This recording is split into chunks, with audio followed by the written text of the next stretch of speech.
Hi everyone, and welcome to our bug, the Bitrise User Group Autumn Edition. Actually, this is also our bug number 8, and I'm very excited to be the moderator today. My name is Moataz. I'm a developer advocate at Bitrise. Today, we have awesome speakers talking about different topics such as Flutter, Android Jetpack Compose, workaround solutions with Bitrise, Slack integration, and Bitrise Insights, a new feature from Bitrise team. But before we start with our first talk, I just wanted to mention from the beginning of October, we are participating in the Oktoberfest this month for the whole month. So don't miss the chance to open PRs and win swags and prizes. For more details, check our blog post and Oktoberfest page that we have. And also I will add the link in our chat if you are interested in participating with us. And now, if you are facing limitations with Bitrise and need a few workaround solution for that, Karol will show us today quick tricks that you can use easily to work around with the small missing features at Bitrise. Karol is an Android developer for over 10 years at Droids on Roids. He participates in open source projects as a GDG co-organizer. He carries out study jams and workshops, and he writes blog posts on Droids on Roids blog and Medium as well. And he also one of our Bitrise main experts. So, Karol. Hi. Hi, Karol. Hi, Karol. So now you can start, and it's your turn. Okay, thank you, Moataz, for introducing. And today I want to talk to you about workarounds for missing Bitrise features. This topic is very subjective because what is missing for me, it may be considered not implemented by design by someone else or just not needed at all. And what is important here, I'm talking about workarounds, so those actions may be very fragile and it may not work. There are not official solutions, so use them wisely if you need at all.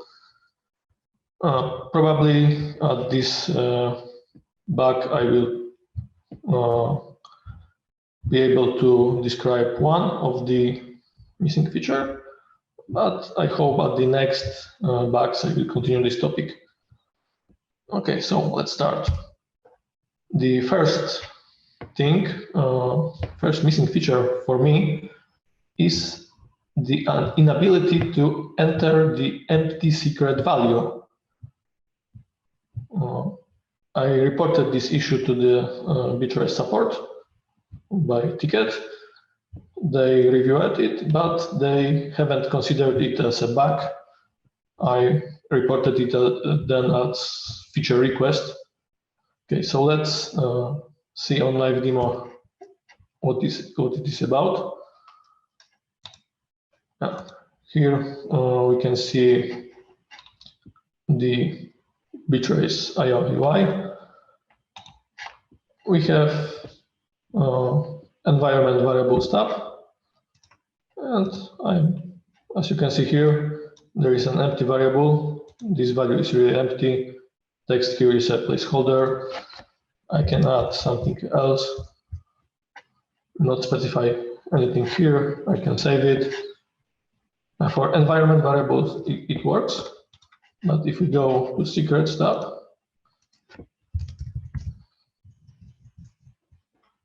I cannot even press the save button here. I can switch this switch. It appears. I can also type something and delete. It will be visible. But if I try to use it, the error is displayed. It won't let me to save such an empty secret. And at the first glance, I thought that it is an error. It is a bug on Bitrise IO. But finally, it turns out that it is somehow intended. It is related to the secret filtering mode. let's jump into the bit log and describe the secret filtering. As you can see, Bitrise runs in secret filtering mode. And if we try to print the secret to the log, it gets redacted. Here is the plain secret. Here is the value, but it is not printed to the log. It is redacted. Okay. And let's see this transitive secret here.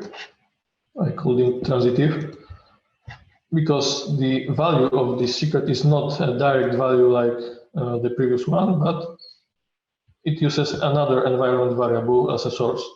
So it is not $sign and those chars here, but it is a value of this environment variable copied to this transitive secret. If we try to print the transitive secret, the log,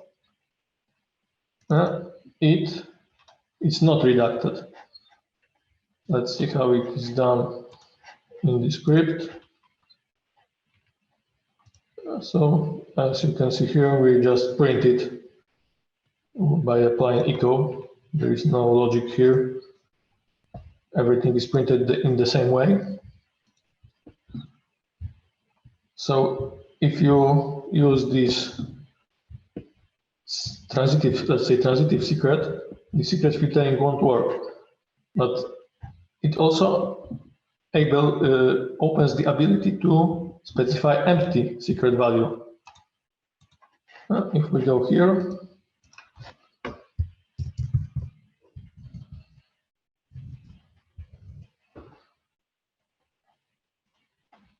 I can put it over here, save. And this secret is effectively empty.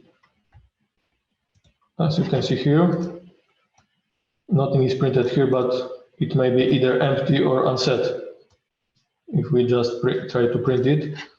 But there is a little bit more logic in the script to prove that it is really empty, not unset. As you can see, we check here in the bash script whether this value is really not set, or it is set to empty string, or maybe it is set to something else. So here we have 100% sure that it is set to the empty string.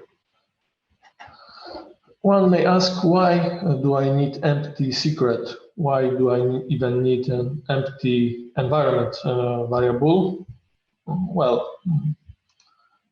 maybe I am using some script, some bash script with logic like this, which distinguishes from not set value from empty string. Maybe this logic is in Gradle plugin or something like that, which I don't have control of.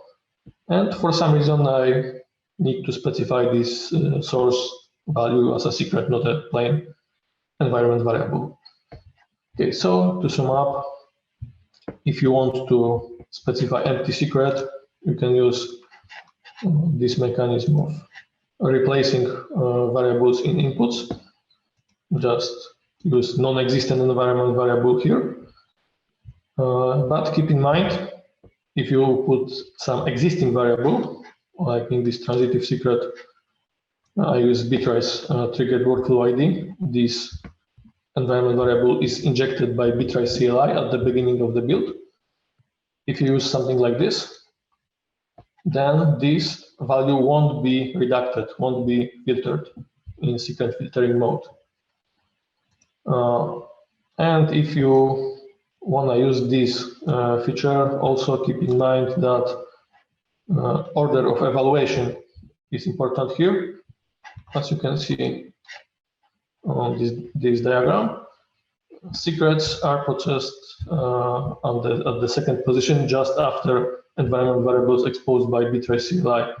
So for example, I can use that Bitrise trigger workflow ID when specifying the secret, but I cannot use plain environment variable when specifying the secret because environment variables are evaluated after the secrets.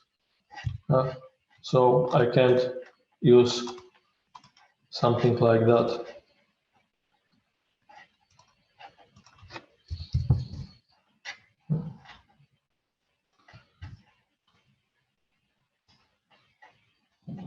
Try to do this. It won't work. This value, this environment variable is not yet evaluated at the time of constructing the secrets. Yeah, I think that's all. As you can see here, I have more slides, but they will be presented at the next bug. Yeah, that's all from me. Thank you, Karol, for your presentation, and it was very interesting. And actually, we have one question about one feature that missing from Bitrise that we have in our current and the previous CI providers workflow in the manual approval step in the workflow. Like production intent workflow runs, build a version for approval by QA, and pause awaiting manual approval from QA team. Once QA sign off, they grant manual approval and the workflow continue to publish to store step. If there is, do you think if there is any workaround that we could use to enable this feature, or is that feature in the pipeline? Let me think. Production workflow.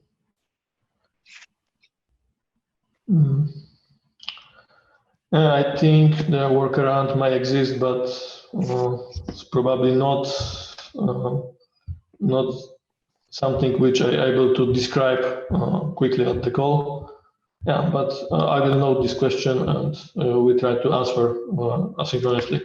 Thanks for the question. Yeah. I think it can be like a new idea for you, maybe in the next bug. Yeah. Okay. Definitely. Thank you.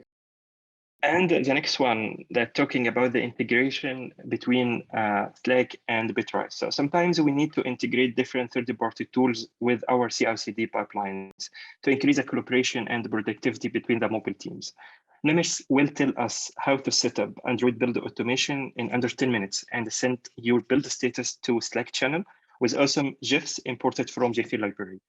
Nimish is an Android developer at Grappus. He is an experienced and passionate Android developer who has released more than 30 apps to Google Play and App Store.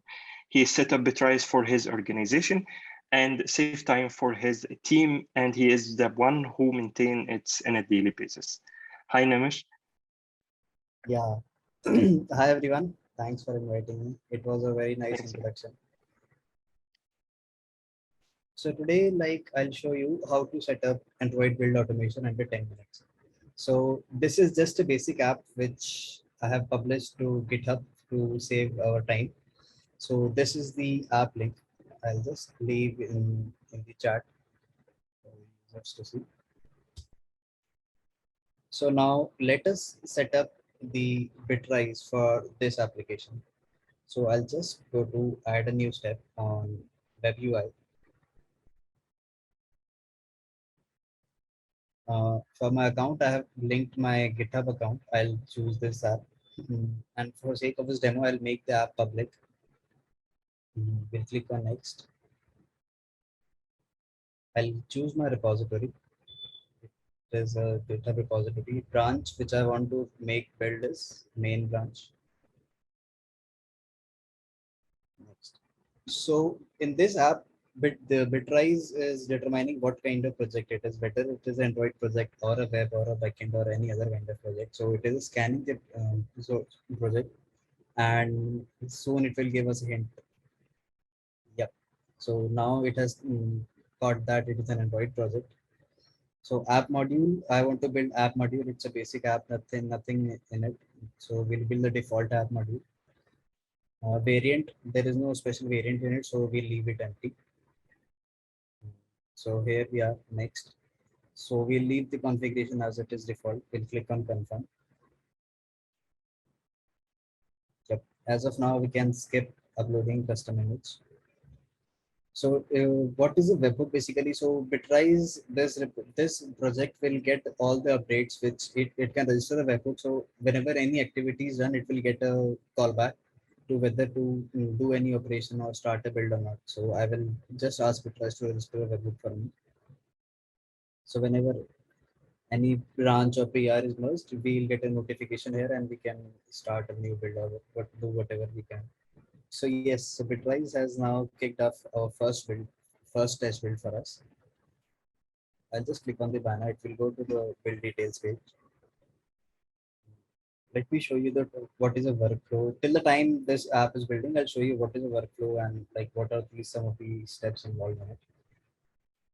We'll go to this workflow tab.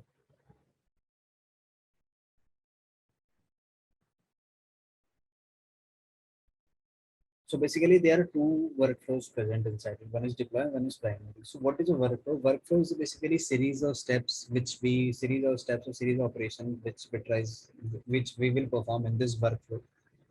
In this is the name of this workflow is primary, and another one is deploy one. So in this primary workflow, what all things are involved basically? First of all, it will set up authentication, then it will clone our repository. It will pull the cache. So cache, what we do is at the end of the build, we just push the cache, and at the starting, we just pull the cache to reduce our build time. So it is our script stack. If you want to perform any custom operation, we can do that with this. It will install the missing Android dependencies here. It will perform Android link checks here, and it will run our unit test, and then it will Bitrise. Then it will deploy all the results to Bitrise. So again, all these are optional. We can remove whatever step. If we don't like, we can remove the step from here. Let's see our build. This build is running. So again, it is performing all those configuration. It has set up authentication. It has cloned the repository. It has pulled the cache, and it is running Android link step. In the meantime, like I have configured a slab bitrise.yml file. I can to save time here, I'll just copy and paste this YML file there. And at the end of and while the new build is being built, I'll just explain all the steps which are involved inside it.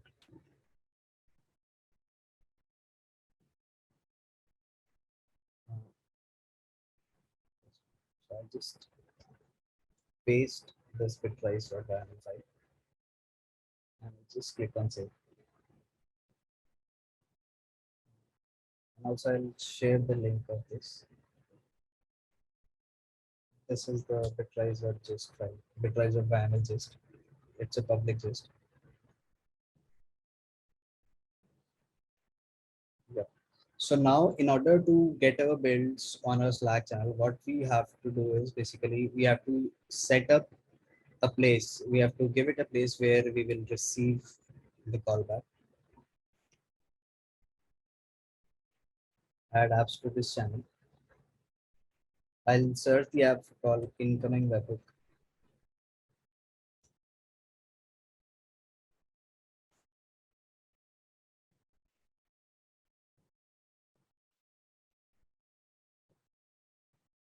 Incoming webhook. I'll add this app to my channel. It will give me a space where we can post messages to program notifications. Choose the channel. Let's choose Bitrise.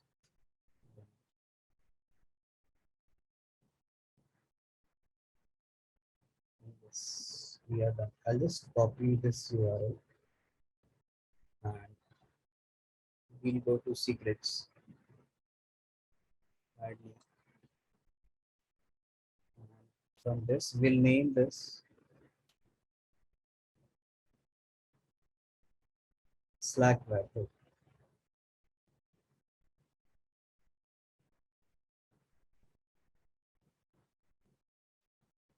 Yep. So meanwhile, our first build is complete. So what it has done is, so let us go through. Let us start the build once, and then we'll go all the steps which are involved in this. So now I will start the deploy workflow.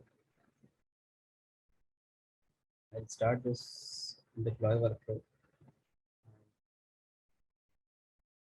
Just click on start build.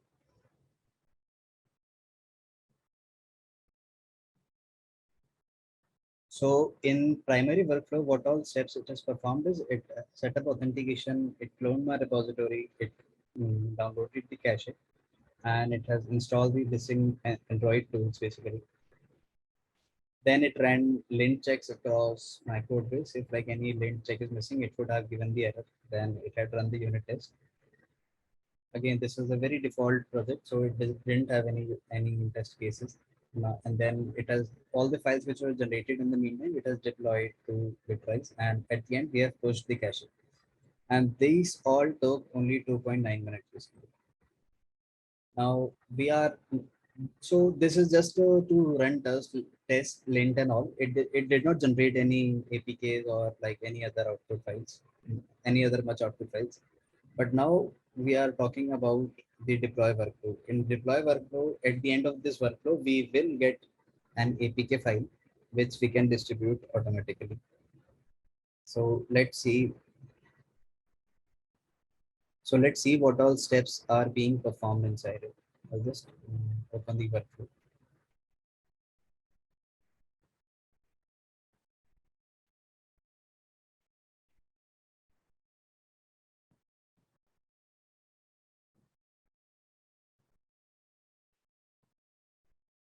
I'll just explain you step by step what all things are involved inside the deploy workflow. What all series of steps are you performing basically. So again, from the starting, it has set up authentication, it has cloned my repository, we pulled the cache, we installed the missing Android dependencies. And this is a very interesting thing. So if you want to update a version code or version name programmatically, we can do inside this step. Right now, I didn't want to do it, so I left all the values as empty. Then it installed the Android lint, it ran Android lint checks, then it ran Android unit test. And in this steps, we basically, it is running a command to generate the APK. So right now we are generating debug APK, so we do not require any signing keys or JKS file, any kind of thing. But if we require our build to be signed, we can provide the credential to this step, Android sign-in step, and it will sign our key via whatever credential which we have provided. Then again, it will do all the APKs which is generated, it will upload those artifacts to Bitrise. And in this step, what basically we are doing is, if our build is success, then we are adding these keywords to the Giphy to fetch the GIFs basically. So we'll at the end I'll show you a very nice build with the Giphy GIF. If the build is success, then we can add these then we can fetch the GIF basis on these keywords: build, success, congrats, victory, and all this. And if build is failed, then we can call failed, disappointed, try again. So based on this keyword, these keywords, we'll fetch a random GIF from Giphy, and then we'll send a Slack message. In this Slack message, it will deliver all the contents. It will deliver the builds to a Slack channel to the here, and boom, we are here. So this is the workflow which we have triggered already. Now I have received the build link on here, like I've received my build link here. So we can use any channel, whatever you want. So we have received a nice GIF. We can set these values. So yeah, this was very simple, very easy. Now we don't have to. And what else we have done is, like whenever we click on view all artifacts button, and moreover, we also whatever email list we have shared, everyone will get the link to install the APK from their mailbox itself. So your QA, your PM, everyone can install the build from mailbox itself. No need to go to ping them automatically. Or even they can click on this button. If they click on view all artifacts or any of this button, it will take them here. This page will show you whatever all the builds which are available basically. All the files which were generated, like in this case, all these files were generated. They can see and have a look at any of these steps and install the APK. And like if I want to install this APK, there is a public install page being generated, is automatically generated for this. And everyone in your team, like a PM, QA, everyone can install the APKs from here by clicking on this download button. So yes, so this was from my side. Like we can how very quickly we can set up build automation for Android. Yeah, Yep. thanks, Any Nimish, questions? for the interesting topic. Actually, I was wondered to see the GIF for the failed build because Sorry? usually maybe you will find them. I was just wondered to see the GIF when the build failed. Yeah, So because success, I think it will be like something yeah. interesting to just to GIFs are look to the image. Yeah, look to the image. You will feel that the build is failed already. yeah. So everyone is excited in our team to see the GIFs basically. Yeah. Okay. Yeah, So thanks, Nimish, for your time. The next talk is about the Jetpack Compose. As we know, Jetpack Compose is Android's modern toolkit for building a native UI. It simplifies and accelerates UI development on Android. Because at Wisdom will talk about declarative UIs with Jetpack Compose.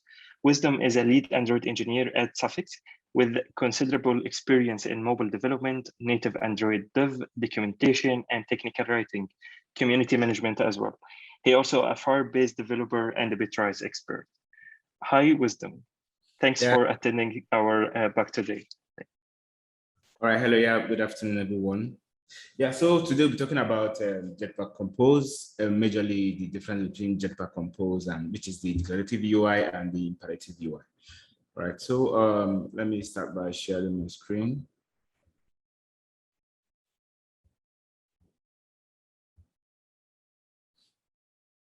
All right. So I guess you should see my screen right now. All right. So today we'll talk about declarative UIs with Jetpack Compose. So what is Jetpack Compose? So Jetpack Compose is an Android modern toolkit for building native UI. So it simplifies and accelerates UI development on Android, bringing apps to life with less code compared to the imperative way of building apps where you get to build your UI in XML, then you come back and build your logic with Java or Kotlin. No, that will take more time compared to Jetpack Compose that just have one section where you write your code, use that same language to write your UI and also write your logic. So it has powerful tools and intuitive Kotlin API. So it makes building Android UI very, very faster. So what is declarative UI? So declarative means you describe in some kind of language what elements you need in your UI and to some degree how they should look. So today the term is more often used for UI frameworks with a strict separation of the look of the UI from the behavior. So which means that the code reacting to your UI events.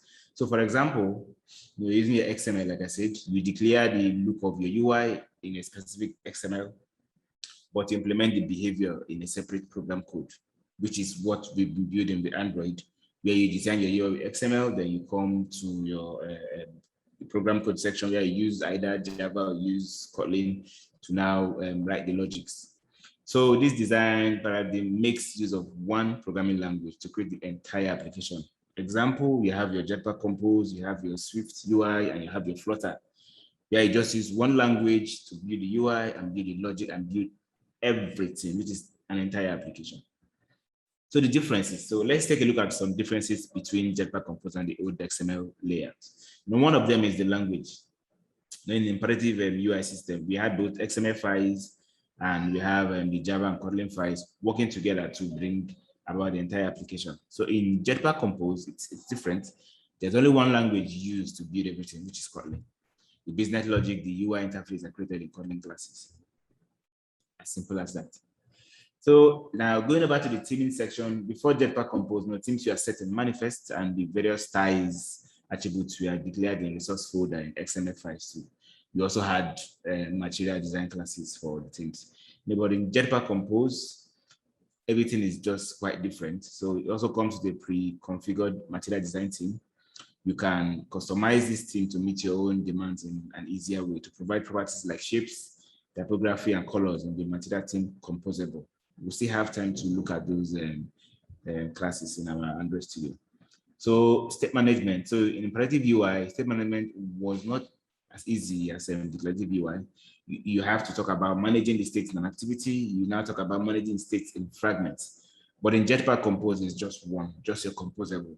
Your composable, recompose, and compose. That is just what you think about. So less code is one of them.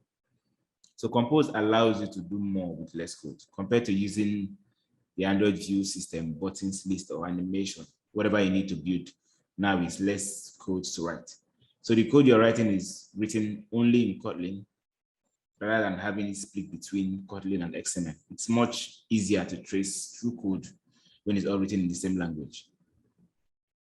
So the lifecycle, I know lifecycle is it's a problem when it comes to the imperative way.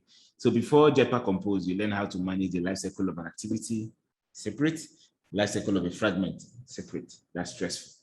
So, and they are more complex compared to Compose. So while in Compose, the lifecycle of a composable in the composition, it's just more like 3 states. It enters the composition, it gets recomposed, or more, and it leaves the composition.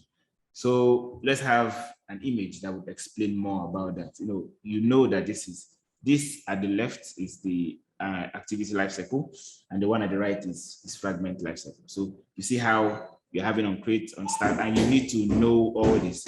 So it's really stressful and it's complex. Now, this is compose. So let me go back again so you get to see and understand what I'm talking about. This is activity and this is fragment. We know fragment lives in activity. So living in activity does not even make it to have the life cycle of an activity. Instead, it has its own life cycle. But this is compose.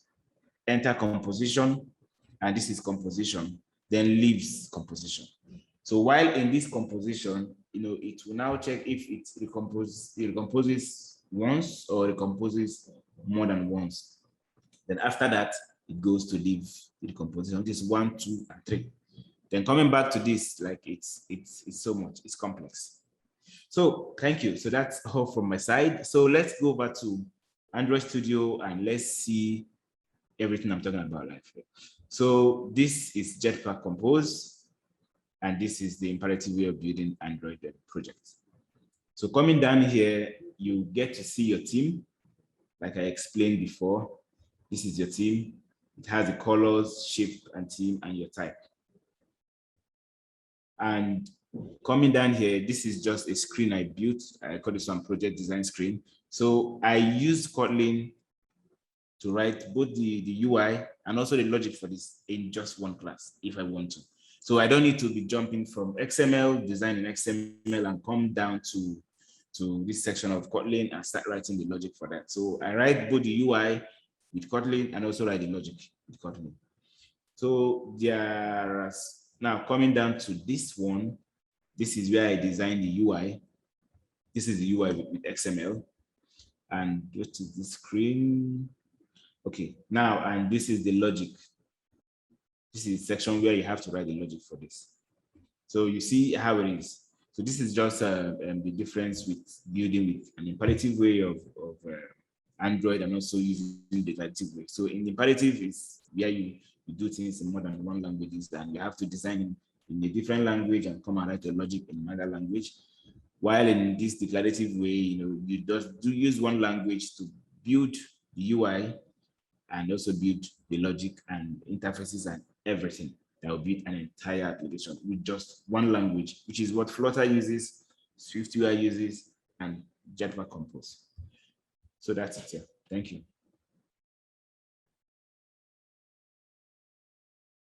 Thank you, Wisdom, for your session. And sure, maybe we can wait if we have any questions. So till now we don't have. So thank you again for your interesting session. And before the next talk, I just wanted to mention that recently we published a new report about the state of mobile shopping apps in 2021. And in this report, we will dive into latest trends in mobile shopping and explore the cutting edge features and the mobile engineering practices used by the world's leading shopping apps. I will add the link as well in our chat, and sure you can download the report for free. Now it's time to know some metrics and the numbers about our Bitrise builds. Recently, we announced a new feature in our Bitrise platform. This is a Bitrise Build Insights. Colin will give us today more detail about the feature and how to use it to track the metrics detailing the performance of the Bitrise builds, check your metrics on the app, workflow, or step level, and use the data to optimize your build, especially when your team is scaling and you have a lot of builds on a daily basis. Colin works as a senior product manager at Bitrise with the main focus on Bitrise mobile monitoring services, trace, and build insights. He has been designing and developing larger scale online services for over 13 years now, and he has a passion about mobile DevOps. So, Colin. Hello, how are we doing? Hi, Colin. Hi, Colin. Thank you for attending our session today, and it's your turn. Yeah, no worries. Thanks for having me. Right, let me just share my screen here. So before we get started, I have a couple of boring slides to go through, but this really is an explainer in terms of why we've, what we've been building, why we've been building it, and then I'll get into the nitty gritty of showing you what we have. So yeah, as an introduction, obviously Moataz just to kick that off, but yeah, I'm Colin Hemmings. I'm a product manager here at Bitrise. I'm going to kind of walk through the Build Insights feature that we've just added. So yeah, so last week we literally released the Build Insights dashboard. It's a new integrated dashboard. It's works out of the box, so you don't need to configure anything, set anything up. We kind of scan through the build metrics that you produced as a result of all the builds you've run and give you a dashboard, and I'll go into some more details there. So in terms of how we approach this, we're looking really through three kind of fundamental areas that we're kind of trying to tackle with this. Firstly, this is stability. So giving you an understanding of how reliable your builds and workflows are so that you can start to highlight any problems, any flakiness, and make any improvements from there. Start to really narrow down into where those problems are occurring and start to resolve them. Following off of that, we've got what we kind of call it velocities. This is really looking at the speed of the build. So on a good day, how long are your builds taking so that you can start to refine those and optimize them to make them quicker. And then we've got usage. So this is how much build time or credits are being used up. So you can get an understanding and start to work through making them more efficient, which works quite closely with the velocity, but it is a separate thing to be tracked. And we show you that across all of your apps, workflows, and steps for your different accounts that you have. Why we built this? So we had a lot of requests for adding analytics, build analytics, and this type of performance tracking. So yeah, we spent a bunch of time over the last few months coming up with exactly how we're going to address this. We've released the first version. We've got a huge amount more to come. So I'll go over kind of giving feedback, ask questions today if there are particular areas, sign up, play with it, and give feedback. I'll show you how to do that. And that will really feed into the upcoming features that we've got on the roadmap as well. Yeah, as part of doing that optimization, the first step is to really measure, so you get an understanding of what you have in terms of the performance and where likely bottlenecks are, so that you can start to optimize on those. We'll be adding functionality around that to help highlight them as well. So not just showing the data, but showing you, based on our insights from building lots of mobile apps, where you can start to make optimizations, as new frameworks and technologies come out, starting to highlight areas that you can optimize those as well. So this is where we're really looking to go with this. Yeah, to kind of start things off, we're really focused around that build performance, but where and helping you optimize and make more efficient builds and workflows. Where we're really looking to expand out further is going beyond just having faster builds, but it's how you can operate more effectively in your teams around your builds and then kind of other parts of your development lifecycle. So understanding the data so that you can start to optimize those things is really where we're looking to go. So without further ado, I'll jump into the dashboard. Right. So in terms of getting into Build Insights, so we've got the Bitrise dashboard here. You should notice a new Insights tab at the top, which you can click, and that will take you into your Build Insights dashboard. We'll give that a second to load up. So when you come into this first dashboard, so this is the workspace view. So across your account, we will show you high-level metrics. So at the moment, we're showing you the usage-based metrics, but we'll be adding to this over time as we go as well. So this is a credit-based account, and we have some high-level statistics. You can refine those down. So here's an account I set up yesterday. I kicked off some bills to run through for this, so you could see some data coming through. So I'll drill down into a more kind of high resolution of that data. So as I mentioned, we've got high-level statistics at the top to give you an idea of how things are performing. This is for the overall account. Then we've got performance metrics for those. So here we're showing the actual credit usage for this. You can get an understanding. So this is on the itemized level. So if I change the interval, it will update the actual individual items for this view as well. So you can see which day, hour, depending on the interval you set, is kind of consuming where you consume the most.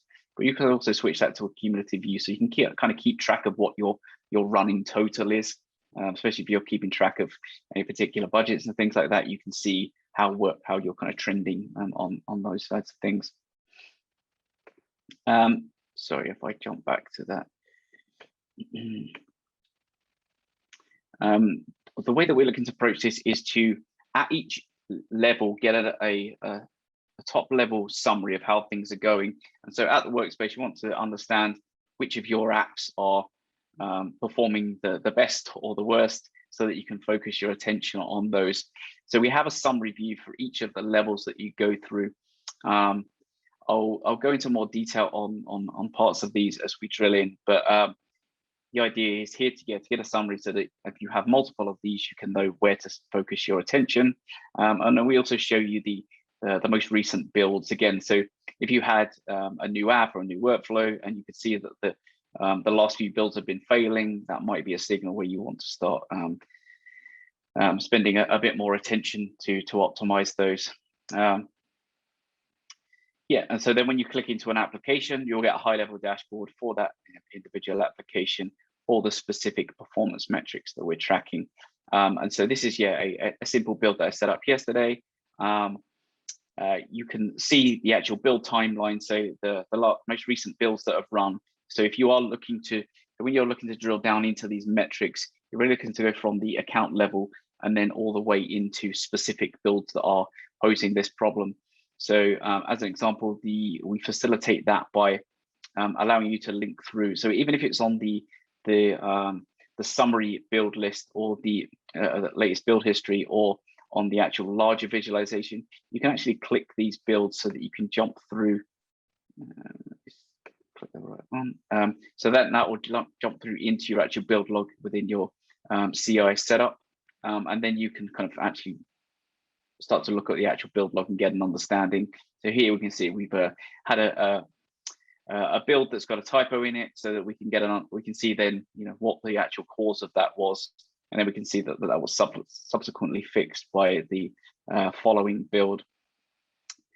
So what I'll do is what we've also added to part of this, which is consistent across Bitrise now, is the account selector. So on the actual top level account view, you've got that for your all the configuration, all the monitoring for that particular account. But if you belong to multiple accounts, you can easily switch between them using this account selector that we have at the top. So here I've switched into this other account, and I'll show this one because we've got a bunch more data in here. So again, we've got the same top level account usage. This is not a credit-based account. So this is a concurrency-based account. So instead of showing you credit usage, we show you your actual build minute usage. So again, you can get an understanding of where you're spending the most amount of build time. Again, it has an itemized and a cumulative tracking. Again, we're in weekly view at the moment, so we show you per week. And then we've got a bunch more apps in this particular setup here, so you can see some more data. So here we can see a bunch of apps. So for example, there's some interesting builds going on with this one. Let's jump into that. So as I mentioned, one of the metrics, the types of metrics we're looking to monitor are around velocity. So we track that really with successful build time. So we aggregate the successful build time across this particular window. You can expand this window as well. So based on the interval you select, we come up with a set of kind of pre-canned default intervals as well, but you can select a custom range if there's a very specific time frame that you want to drill into. But yeah, we show successful build time. So this gives you an understanding of, when things are going well, this is how fast we tend to be. But we also realize that build performance can vary quite a lot in terms of how long it takes a workflow to execute. So we show you the typical and the kind of the top end timing. So that helps you give an understanding of how consistent your builds are. So in this case, for this particular app that's running, typically it finishes in 8 minutes, but on the top end, it's finishing at 24 minutes. That might give you an idea of an area that you want to drill into. And we plot both of those metrics, the top and the typical, across the time range that you specify as well. So you can get an idea if there are particular days or periods of time where things are slower than others. So again, yeah, we've got the build usage. Again, this is on the app level, so you can start to go down to, if there's a particular area you're focused on, go from the account to app to workflow and further from there. Yep, and then on this app level, I can show you the particular builds that have run. Again, you can click through to these to see the individual details for the builds, and then we take it into the workflow level. So we've got this high level list of the workflows, and then we can you can sort these as well. So you can see, is there a workflow that's taken longer than the others, so that you might want to focus time on optimizing that. We also have success rate as well. So this is of all of your completed builds, so your successful or failing build, which proportion of those were successful over failing. So here we can see we've only got an actual 26% success rate. That's not great, so we might want to look at that. We also combine that with the build count. So if you've got a build that's performing particularly badly, whether it's an app or a workflow, but it's only run a few times, you might want to not prioritize that above something that is running quite frequently. Again, it's all about trying to help you know where to really kind of focus your time to get the biggest benefits. We can drill into this workflow as well. And so again, we have a consistent structure to the UI, so that you should know where everything is when you're at each of the individual levels and starting to drill into the data. So here we can see this is how long the build tends to take for this workflow on a typical basis. I can see a kind of a high level, this a different inconsistency between these builds for this particular workflow. Again, we have the usage, and then we have the step breakdown as well. So you can see if a workflow is taking the most amount of time, you can then see which of those steps are taking the most amount of time. So if I sort that by runtime, we can see that the Xcode test is taking the most amount of time of all the steps. So this is all of the steps that run for this particular, that have run for this particular workflow. And then again, you can click these. So you can see that this step was failing on this particular build and then started working. So if this had just recently started failing, we could drill into that and get an understanding of why, resolve the issue, and then start to track things again as it recovers. Yeah, and that's pretty much it so far for build insights. As I say, we've got a large roadmap of functionality we're looking to add. Yeah, try it out. Let us know what you think. Give us feedback. That'd be greatly appreciated, because that helps us kind of really optimize this and make sure that we're building functionality that is valuable. There's a little feedback tab on the side here. You can give it a kind of thumbs up, thumbs down, and then give any comments if there are particular things that you feel that are missing for your particular scenario. And that's it for. So yeah, I'll hand it over to any questions if you have any.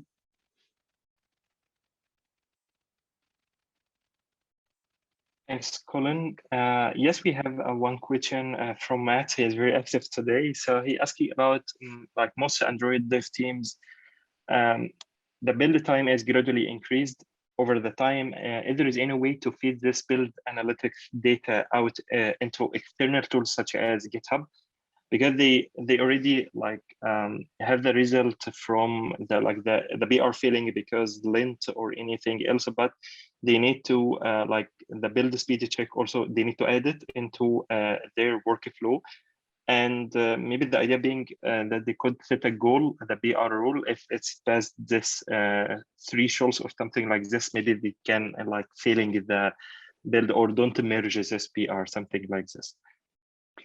Yeah, so we're looking to so this is one that's come up and one that we are looking to address in the short term, and in the two ways as well. So one of the ways of doing that is to give you regular feedback. So you know, these things tend to get worse over time, and it's kind of like a death by 1,000 cuts kind of scenario. And so what we're looking to do is give that kind of regular feedback. So having integrations with the likes of GitHub so that you can have a report as part of a pull request to see what the latest performance is and how that's changed as part of that pull request. So if you release a pull request that pulls in some large dependency and it massively increases your build time, or an update to testing or something like that, to have that information as part of the pull request so that you can make a decision around, okay, do we want to move this in? Do we want to address this issue? Going on from that, we're looking to add a alerting and a digest update as well. So having a report, a regular report of how your builds are performing, so that you don't have to keep logging to the dashboard. You can get an update and see if there's anything that you need to work on and resolve as a priority. And then also having an alert. So if you, as an example, if 3 builds failing in a row, you might want to get a notification of that because it's something that needs to be resolved. If you have a break on the mainline branch and you're blocking, or something's blocking all the other teams from merging in, you might want to get that resolved as quickly as possible. So yeah, we're looking to help facilitate several levels from a kind of a low priority regular update, medium priority, things that are important but probably don't need resolving straight away, to higher severity issues that need to get addressed ASAP. So that's how we're looking to resolve those particular problems. Okay, thank you. And for me, I have a question actually, because this feature was like, we were waiting a lot when I was like working as a customer from Bitrise, but actually I'm asking about if there is any upcoming feature about reporting feature here in this dashboard, because actually when we were thinking about build statistics or metrics, because we need to take actions about this, something like we need to increase the concurrences when we were using concurrences or related to the credit base. And sometimes we need to send this report to the management to take action or to just to approve about increasing the budget or something like this. We need to display these numbers as a report to the management level to be able to take actions after that, like increasing the concurrences or increasing the credit base if we are using teams and using credit base. So if there is any upcoming feature for report here, like a built-in report, or like export this view to Excel or PDF, something like this? Yeah, definitely. So again, this is one that we've had quite a lot as part of our testing, and then one we do have on the short-term roadmap as well, is having that updates and kind of integrations type of functionality. So yeah, we get that a lot around being able to demonstrate to the bill payer or whoever it is that you need extra concurrency, or you need extra build time, or you need extra resource to optimize your builds, and being able to use this as a tool to help you demonstrate that. We believe in being able to drive change via data is quite an important thing. So yeah, we are definitely looking to add that kind of reporting as well as kind of integration. So we understand that, and obviously depending on the size of the organization, you are likely to have tools already in place. Maybe you have some kind of centralized dashboarding technology, and you don't want to throw that away because that's providing your top level reports across all of your tooling that you have. So having the ability to integrate that via APIs and kind of data export functionality as well. And then the final part of that is not just having a report that can be sent out or a dashboard that can be shared, but also being able to export certain snapshots of the data. People like to keep a snapshot and store that for historical purposes. So being able to support that particular use case as well, we're looking to cover off. Great. Thanks a lot, Colin, for your interesting talk. Now, it's time to go to the like last but not least, our last talk today. It's about Flutter.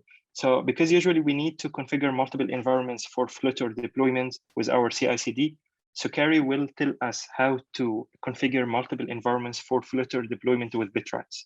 Sokari is a product manager at Sprint Hub, works as a product manager with iOS and Android engineering experience. He brings over 5 years of experience in software engineering, release, and product management. Hi, Sokari. Hi, thank you. Thank you. So Okay, you can so start.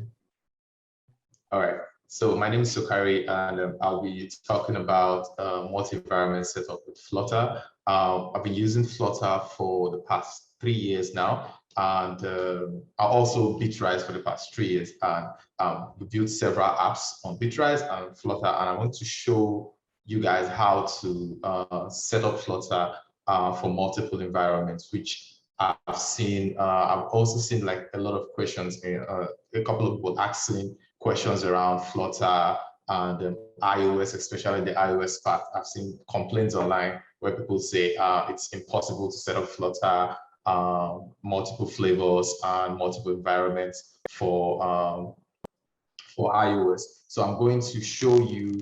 I'm going to show you guys my Bitrise dashboard and how I managed to set up these multi-environment workflows and give you some tips on how you can do yours. So I'm sharing my screen now.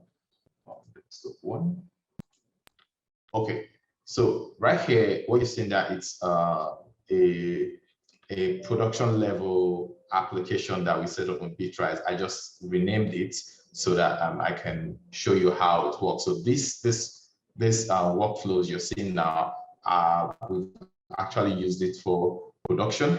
So if you're trying to set up a Flutter project for Bitrise, there's already a simple set of workflow that you can use. I'm going to skip that part because since I'll be showing you things for Android and iOS, I want to have enough time to explain everything. So I'm going to skip that part. Then secondly, once you finish setting on your project, the second thing you have to do is create multi-flavors for your Flutter project if you want to do like a multiple environment setup. There is a very thorough post on Medium that you can use by Nimish Jane. So I'm going to share that post on.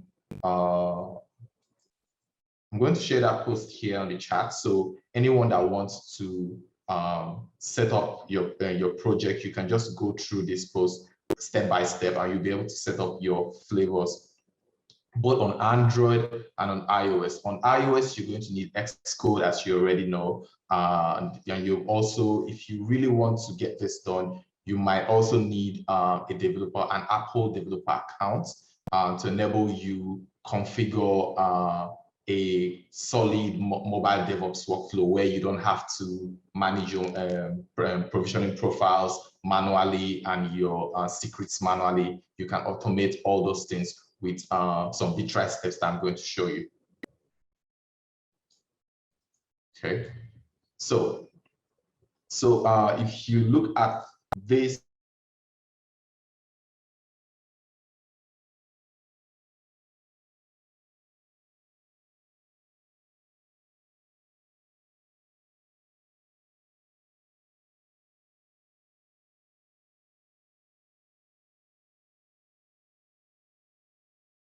so we have on this particular figure, there's Android, Android workflow. So these are by default. Whenever you configure a Bitrise project, you're going to have all this. This is the Flutter install step. This is the Flutter analyze step.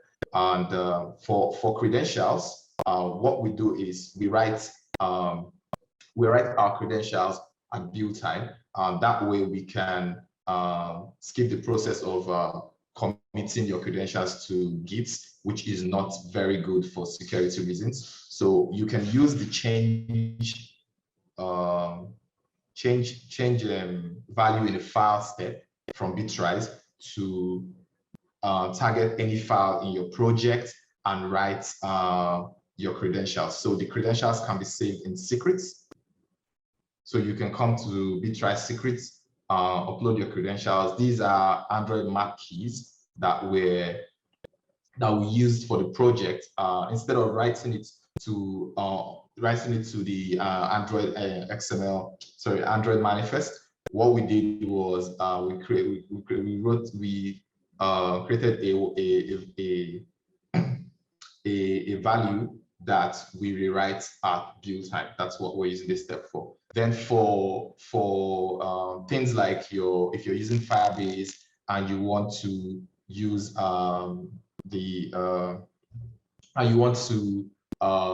use your Google JSON or your plist, that's for iOS, instead of committing that file to Git, which is actually not best practice, you can just exclude it from Git, then write it to the particular folder at build time, just like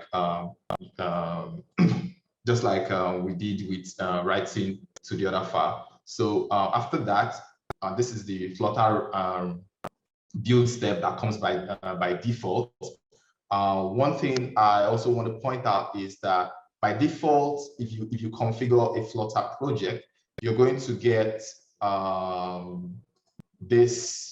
The setup is going to come with configured like this for you to run both builds. From experience, that is not, you might not you might not be able to move very fast if you use this. So what we did was, at our company, we build one project at a time. So each workflow for different platforms.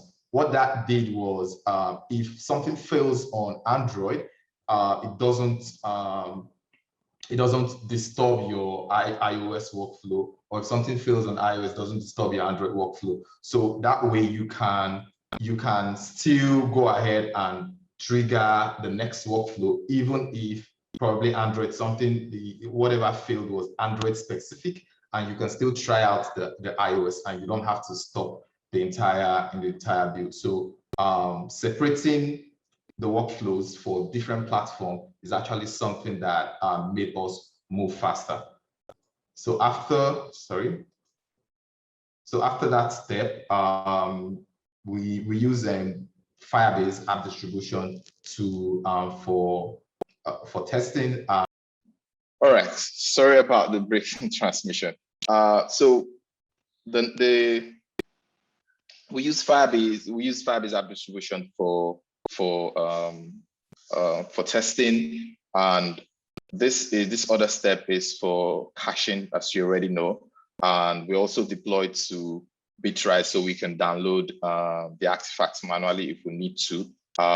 Then the last workflow on the Android, the last step in the Android workflow triggers the next build, which is something that we prefer doing rather than using one workflow to build both apps at the same time. So if this succeeds, Android succeeds, it kicks off the iOS build. So I'm going to head straight to the iOS workflow so you can take a look at what we've done here. So by default, all you need to do if you want to create this is to clone the other workflow and add a couple of things. Like so what you're going to do is, what is different from Android is that you're going to add your iOS provisioning if you want to automatically provision, download your provisioning profiles. So what before you do that, you would have to connect your API keys with Bitrise. And once you've been able to do that, it will enable you to not just automate your provisioning profile setups, you will also be able to deploy to App Store Connect straight from Bitrise. So, but this particular workflow you're seeing here, it's for development, so we don't have the App Store Connect step here. So let me take you step by step through this workflow. So these are already, this is Flutter install, analyze. We've already seen what this one does. This steps changes this is used to change the map key. We got this step from, I think someone in the community created this, which we use to write the build number on the app icon, which has also enabled our QA, people that do QA on iOS, be able to report bugs faster, where they can just look at the icon and tell you, okay, we have a bug on build number 200 or build number 100. So this step has actually helped us move faster. So after that step, what you've seen here is the auto provisioning step for iOS. If you this can be done manually, where you configure you go to your Apple developer account, set up, enter your device IDs and download the provisioning key and go and install it on the code signing section of Bitrise. But if the problem we had with doing it manually is that whenever we need to add somebody new to the project, we have to go to the developer account, add the person's device ID, download the new provisioning profile, come back to Bitrise and upload it. So with this step, we're able to skip that process entirely and move faster. So all we needed to do was, if someone new with an iOS device comes on the project that would need to share builds with, we just take the person's device ID, upload it on the developer account, and run a new build. Once we run a new build, this step automatically downloads a new provisioning profile, and we don't have to come back here and manually upload the iOS provisioning profile. So after that, you can run the build. For the build number,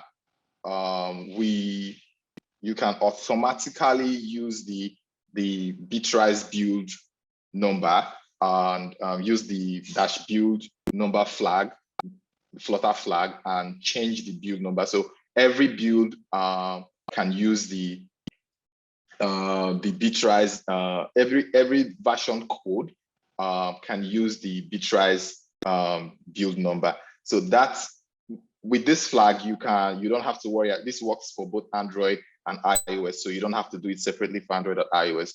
You can just use this this code here, and it will just work. So after that, this is your archive and export. One thing I want to share with you guys is that if you once you finish configuring your multi flavors, you would have to come here and enter the configuration name. If you skip this step, your build might use the default configuration name that it's on the Xcode on the iOS project, or the Xcode project, the one that was configured from Xcode. So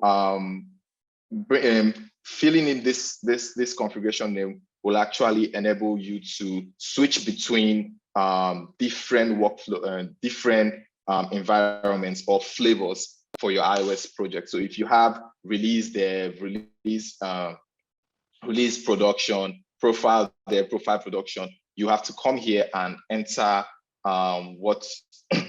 enter it, or else it will use the default configuration. So after that, you can deploy to Firebase and all that. So these two steps are for the development and what we use internally.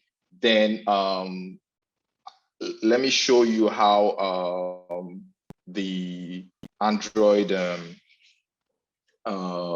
workflow is configured for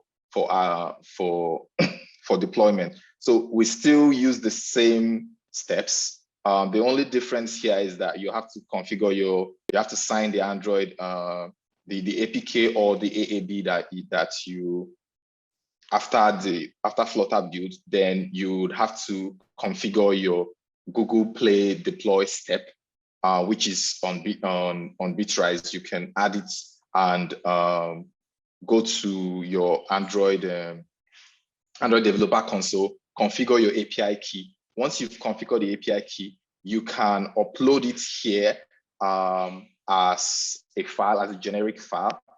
And once you upload it, you can now take the path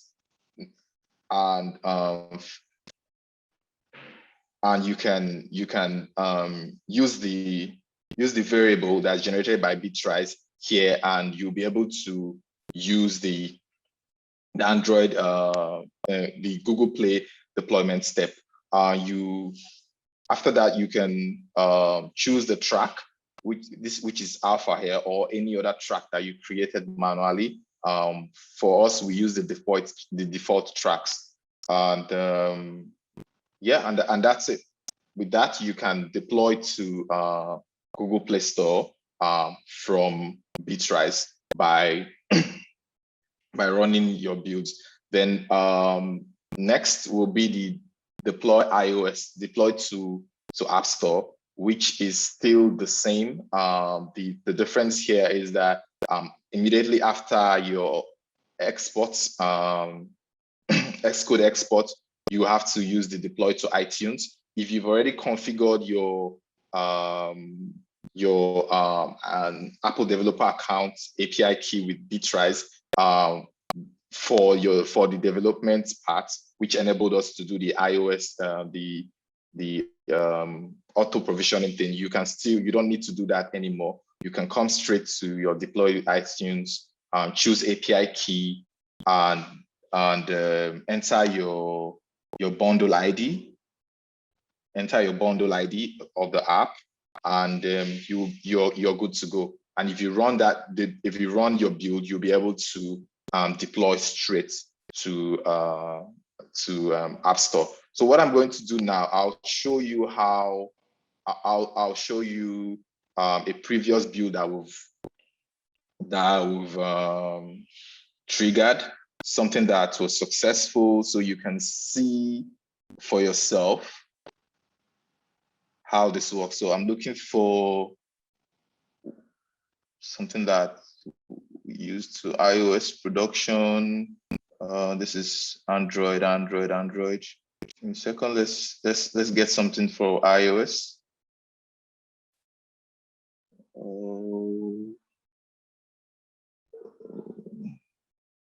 Okay, deploy to iOS. Okay, this. Okay, let's look at this one. So this was successful.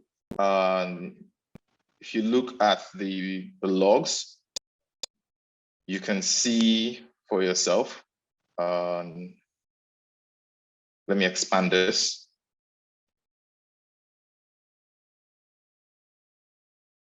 Let's go straight to the deploy to App Store.